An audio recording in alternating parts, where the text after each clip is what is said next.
একদম হেভি ঝরে ঝরে পড়ছে, তাই তো? মা, কি সাজানো হচ্ছে বিরিয়ানি হাড়িতে? এই যে বিরিয়ানি সাজাচ্ছি এখন। 20 পিস কি কি গেল এখানে?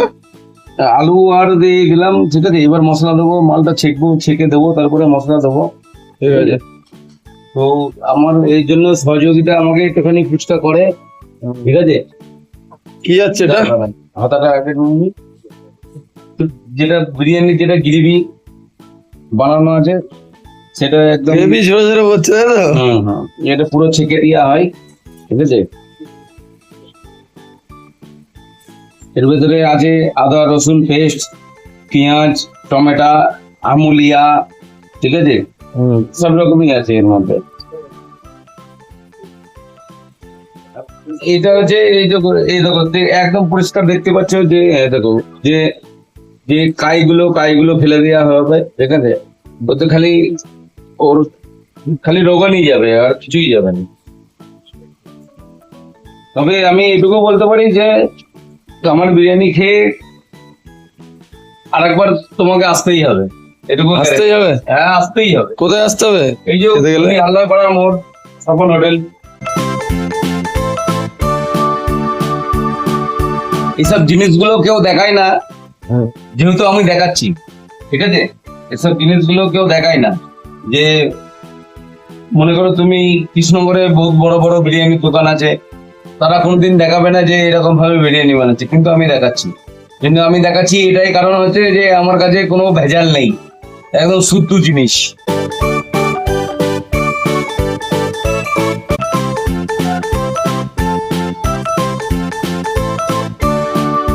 আমি আগেও দেখেছি, এখনো দেখেছি একই কথা, যে কোটো দেখলেই বুঝতে পারবা যে আমার ঘর কা পিছা হওয়া, আমার যে এটা নিজের হাতের একখানা মাল বানানো থাকে, ঠিক আছে। সেটা আমি যেটা ব্যবহার করি, স্পেশাল মশলা, তাই তো? স্পেশাল মশলা, বিরিয়ানি হোক আর চিকেনে হোক, আমি সেই মশলাটা ব্যবহার করি আমি, ঠিক আছে।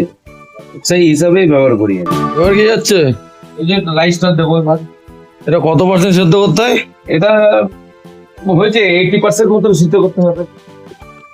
বিরিয়ানি বানানোটা বড় না, বিরিয়ানি থেকে সব থেকে বড় জিনিস হচ্ছে যে এই যে তোমরা এই যে চালটা সিদ্ধ করছো, ঠিক আছে, বাড়িতেই বানাও আর যারা দেখছো তারা যাই হোক না কেন, মেইন হচ্ছে এই রাইসটা নামানো। রাইসটা যদি তুমি ঠিক মতন নামাও তবেই বিরিয়ানি হবে, না হলে ওই মাংস ভাত, না হলে ওই ফেনা ভাতে ভাত হয়ে যাবে। যাদেরকে যাদেরকে মানার দরকার, যাদেরকে বলার দরকার, তাদেরকে এরকম রেসপেক্ট করারও দরকার, হ্যাঁ হ্যাঁ, ঠিক অবশ্যই। আছে। তো যেরকম ওই সঞ্জীব কুমার আছে, যে ইন্ডিয়ান মাস্টার শেফ, তো হ্যাঁ। গ্রেট একদম শেফ, ঠিক আছে। তো ওদের ধারে কাছে আমরা যেতে পারবো না, কিন্তু চেষ্টা করব, যথেষ্ট চেষ্টা করব যে হ্যাঁ, কোন সময় যদি একটা অটোগ্রাফ পাই। কতটা যাবে ঘি?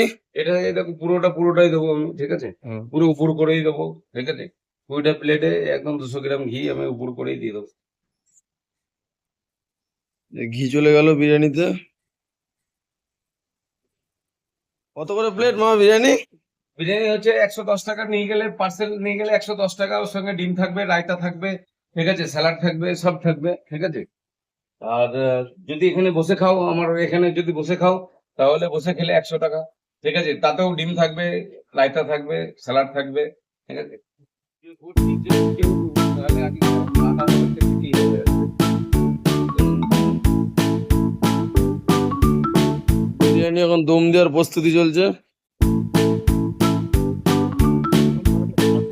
এই যে কুকারের সিটি হয়ে গেল এটা, এইখানটাই এইটুকুনি গ্যাপ রাখার মানে এটা হলো কুকারের সিটি, আচ্ছা। ঠিক আছে। এটার দাম হবে, এটা কুকারে এখান থেকে সিটি পড়বে এখানটাই। তো সিটিটা তোমাকে ও নেমন্তন্ন করবে, তখন তোমাকে নিতে হবে, ঠিক আছে। কিন্তু ও যেচে বলবে না। এই যে হয়ে গেল। কতক্ষণ থাকবে এভাবে? এটা থাকবে, এটা তোমার মিনিমাম 10 মিনিট রাখবো, 10-15 মিনিট রাখবো।